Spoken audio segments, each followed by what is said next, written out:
नमस्कार दोस्तों, target with PS Parihar channel में आपका स्वागत है। इस चैनल के माध्यम से आप लोगों को विद्यार्थी जीवन से संबंधित सभी सूचनाएं प्रदान की जाती हैं। तो आइए शुरू करते हैं और देख लेते हैं कि आज के इस वीडियो में ऐसी कौन कौन सी सूचनाएं हैं। तो वीडियो को जल्दी से लाइक कर दें, शेयर कर दें। जिन छात्रों ने चैनल को सब्सक्राइब ना किया हो तो जल्दी से सब्सक्राइब कर लें, ताकि आप लोगों को भी इसी तरीके की ऑथेंटिक अपडेट्स मिलती रहें। आगे बढ़ने से पहले एक और ज़रूरी सूचना कि अगर आप लोग सिविल सर्विसेज की तैयारी कर रहे हैं, चाहे वो संघ लोक सेवा आयोग की परीक्षा हो, चाहे वो उत्तर प्रदेश लोक सेवा आयोग की परीक्षाएं हो, चाहे वो बिहार पीसीएस हो, एमपी पीसीएस हो, झारखंड पीसीएस हो, या किसी भी राज्य का कोई पीसीएस का एग्जाम, तब आप ग्रेडअप पर तैयारी कर सकते हैं। ग्रेडअप पर लाइव कोर्सेज मौजूद हैं, ऑनलाइन मॉक टेस्ट भी उपलब्ध है। और यहाँ पर अगर आप लोग डेमो क्लासेस देखना चाहते हैं तो उसकी जो लिंक है मैं डिस्क्रिप्शन बॉक्स में दे दूँगा। 3 महीने का भी कोर्स है, 6 महीने का भी कोर्स है, 9 महीने का भी कोर्स है, और संघ लोक सेवा आयोग की परीक्षाओं के भी कोर्स हैं, और जो स्टेट लेवल की परीक्षाएं होती हैं उसके भी कोर्स यहाँ पर उपलब्ध हैं। चलिए शुरू करते हैं आज की सूचनाओं को। सबसे पहली सूचना है, उत्तर प्रदेश में एक और शिक्षक भर्ती जल्द। आजकल 1-2 दिन से लगातार समाचार पत्रों में नई शिक्षक भर्ती की चर्चाएं चल रही हैं, लेकिन मैं आप लोगों को बता दूं, चूंकि समाचार पत्र में ये सूचना आई है इसलिए मैं आप लोगों को बता रहा हूं। अभी भी शिक्षक भर्ती आने के केवल 50-50 चांसेस हैं, 100% चांस नहीं है कि इस साल नई शिक्षक भर्ती आ जाए या इस सरकार के कार्यकाल में नई शिक्षक भर्ती आ जाए। हालांकि कल से लेकर के अभी आज शाम तक के समाचार पत्रों में नई शिक्षक भर्ती के बारे में लगातार सूचनाएं मिल रही हैं। सरकार की जो नीति है वो भर्ती फंसाने की है, और इसीलिए जो टीईटी है उसको लेट किया गया, जानबूझ करके अनुमति नहीं दी गई। सरकार चाहती तो इसकी अनुमति कम से कम 4 महीने पहले, 3 महीने पहले ही सरकार दे देती, और अब तक टीईटी का रिजल्ट भी आ जाता। और हालांकि टीईटी अब लेट हो गया है, और उसके बाद में जैसे कि मैंने बताया कि जुलाई में टीईटी होगा, और उसके बाद में 4 महीने बाद, 5 महीने बाद जो है चुनाव की जो आचार संहिता है वो लागू हो जाएगी। तो 3-4 महीने का समय होगा, और उतने समय में ये भर्ती हो पाना वैसे मुश्किल है। चूँकि रोजगार के मुद्दे पर सरकार की काफ़ी छीछालेदर हुई है, और जैसे ही कोई बड़ा धरना प्रदर्शन होता है या कोई आंदोलन होता है, ये सरकार के खिलाफ विद्यार्थी आवाज़ उठाते हैं रोजगार के मुद्दे पर, तो अचानक से समाचार पत्रों के माध्यम से ऐसी सूचनाएं आने लगती हैं या निकलवाई जाती हैं कि उत्तर प्रदेश में ये शिक्षक भर्ती जल्द आने वाली है, ये शिक्षक भर्ती जल्द आएगी। फिलहाल कल से लगातार सूचनाएं आ रही हैं नई प्राथमिक शिक्षक भर्ती की। यहाँ पर देखिए, ये आज शाम की न्यूज है, और कल भी ये न्यूज आई थी। लिखा कि यूपी में एक और बम्पर भर्ती, यूपी टीईटी का रिजल्ट आते ही हो जाएगी घोषणा, भरे जाएंगे 51,000 पद। और कोई छोटा मोटा समाचार पत्र नहीं है, ये दैनिक जागरण की सूचना है।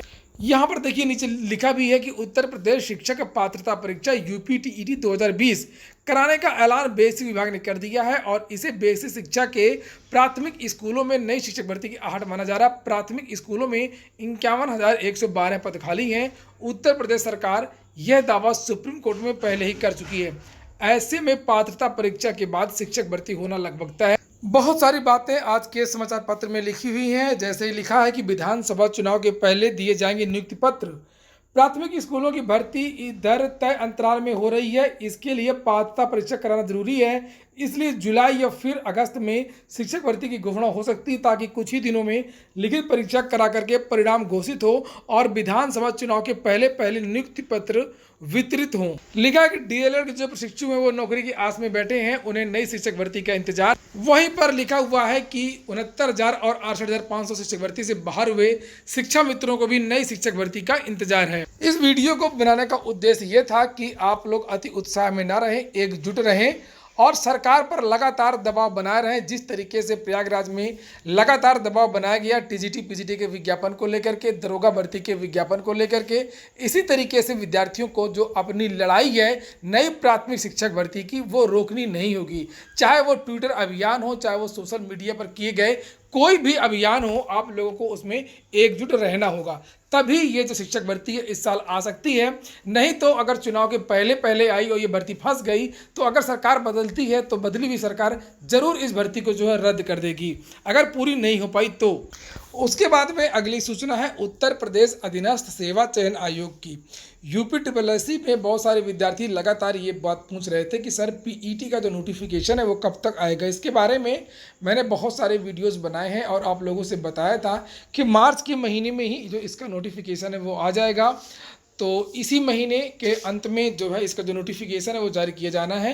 UP triple S C PET को लेकर के लगभग जो है पूरी तरीके से तैयार है और आप लोग पीईटी की तैयारी करते रहें। और लोअर 2 का जो रिजल्ट है वो बहुत सारे विद्यार्थी पूछ रहे थे कि लोअर 2 का रिजल्ट कब तक आएगा। तो लोअर 2 का जो रिजल्ट है वो अप्रैल के महीने में आएगा। आने वाले दिनों में आप लोगों को बहुत सारे जो रिजल्ट है वो देखने को मिलेंगे, चूँकि जो यूपी ट्रिपल एस सी की योजना है वो पहले जितने भी पेंडिंग एग्जाम्स हैं उनको कंप्लीट करने की है। उसके बाद में ही आपकी जो है पीटी की परीक्षा होगी। तो जुलाई या अगस्त के महीने में आपकी पीईटी की जो है परीक्षा हो सकती है। और इसके बाद में अगली सूचना है उत्तर प्रदेश लोक सेवा आयोग की। उत्तर प्रदेश लोक सेवा आयोग ने आज बहुत सारी जो नोटिस हैं वो जारी की हैं एलटी ग्रेड की अलग अलग विषयों की, यानी कि जिन अभ्यर्थियों को औपबंधिक रूप से नियुक्ति पत्र प्रदान किया गया था उनके पास जो है वांछित डॉक्यूमेंट्स जमा करने का एक निश्चित समय दिया गया था, वो उस समय के अंदर अपना डॉक्यूमेंट्स नहीं दे पाए, इसलिए उनका अभ्यर्थन जो है निरस्त कर दिया गया। और उसके बाद में नई लिस्ट जारी कर दी गई छात्रों की, एक तरीके की वेटिंग लिस्ट। लेकिन ये वेटिंग लिस्ट नहीं है, वेटिंग लिस्ट बाद में होती है कि जब विद्यार्थी ज्वाइन नहीं करते हैं। ये देखिए यहाँ पर एक जो सब्जेक्ट है यहाँ लिखा हुआ है सहायक अध्यापक पुरुष महिला शाखा परीक्षा 2018 संगीत विषय पुरुष शाखा के 8 जो रिक्तियां हुई थी उनके सापेक्ष ये लिस्ट जारी कर दी गई है और इनका जो है वो रिजल्ट जारी कर दिया गया है और बाकी के जो लोग हैं उनको हटा दिया गया है जो अपने प्रपत्र जमा नहीं कर पाए थे। उसके बारे में यहाँ पर लिखा भी हुआ है कि 8 रिक्तियों के सापेक्ष औपबंधिक रूप से चयनित अभ्यर्थियों का परिणाम घोषित किए जाने हेतु पूर्व में जारी प्रेस विज्ञप्ति ये लिखा हुआ है में ऐसे द्वारा सूचित किया जाता है कि प्रश्नगत चयन परिणाम में औपबंधिक रूप से सफल घोषित निम्नलिखित अभ्यर्थियों द्वारा अनिवार्य अर्हता धारित न करने, अभिलेख सत्यापन हेतु उपस्थित न होने के कारण आयोग द्वारा उनका जो अभ्यर्थन है वो अब निरस्त कर दिया गया है। और ये उन छात्रों के नाम है जिनका अभ्यर्थन निरस्त किया गया है और इन नए छात्रों को मौका दे दिया गया। इसी तरीके से एक और ये लिस्ट जारी हुई है जिसे आप लोग देख सकते हैं। ये है फिजिकल एजुकेशन महिला शाखा के 168 रिक्तियों के सापेक्ष यहाँ पर लगभग 9 लोगों का जो अभ्यर्थन है वो निरस्त किया गया है और यहाँ पर वो भी लिस्ट जारी कर दी गई है जिनको लिया गया है महिला शाखा में। इसके बाद में पुरुष शाखा भी है फिजिकल एजुकेशन का, शारीरिक शिक्षा का, और उसमें भी बहुत सारे जो लोग हैं उनको हटाया गया है और यहाँ पर 13 लोगों को जो है प्रवेश दिया गया है, 13 छात्रों को नौकरी मिल गई आज। और वहीं पर संगीत विषय में बहुत सारे जो छात्र हैं उनको हटाया गया है क्योंकि औपबंधिक प्रवेश था और वो अभिलेख सत्यापन हेतु कुछ छात्र उपस्थित नहीं हुए और कुछ के पास अनिवार्य अर्हता नहीं थी, इसलिए फिर से बहुत सारे छात्र यानी कि लगभग 23 छात्रों का जो अभ्यर्थन है वो निरस्त किया गया है और 23 नए छात्रों को बुलाया गया है डॉक्यूमेंट वेरिफिकेशन करने के लिए। तो ये उनकी नाम पूरी लिस्ट यहाँ पर जारी कर दी गई है और ये है संगीत विषय महिला शाखा।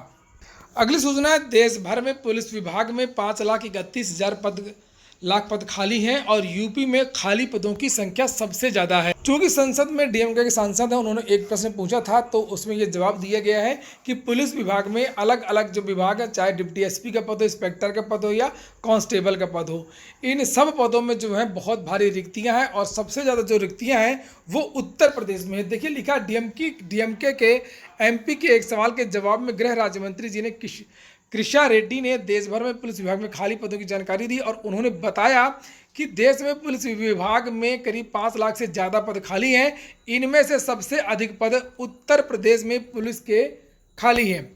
वहीं पर जब पुलिस भर्ती की बात हो रही है तो आपको एक बात और बता दूं कि मध्य प्रदेश में 4000 कांस्टेबल भर्ती के लिए विज्ञापन मंगाया गया था और उसकी जो परीक्षा वो अप्रैल में होनी थी, उस परीक्षा को स्थगित कर दिया गया है कोरोना की वजह से। ये देखिए लिखा मध्य प्रदेश में कोरोना के चलते पुलिस कांस्टेबल के 4000 पदों पर भर्ती के लिए होने वाली लिखित परीक्षा को स्थगित कर दिया गया है। ये परीक्षा 6 अप्रैल से शुरू होनी थी। इस भर्ती के लिए करीब 10 लाख युवाओं ने आवेदन किया है। मध्य प्रदेश के व्यावसायिक परीक्षा मंडल यानी व्यापम ने नोटिस जारी करके कहा है कि यह फैसला राज्य के कुछ जिलों में कोरोना संक्रमण के तेजी बढ़ने के चलते लिया गया है। नई तिथि की घोषणा जल्द कर दी जाएगी। तो ठीक है दोस्तों, ये हो गया आज का वीडियो। अगर आपको अच्छा लगा हो, आपके काम का हो तो लाइक अवश्य कर दिया करें। जिन छात्रों ने चैनल को सब्सक्राइब न किया हो तो सब्सक्राइब कर लें। पूरा वीडियो सुनने के लिए बहुत बहुत धन्यवाद।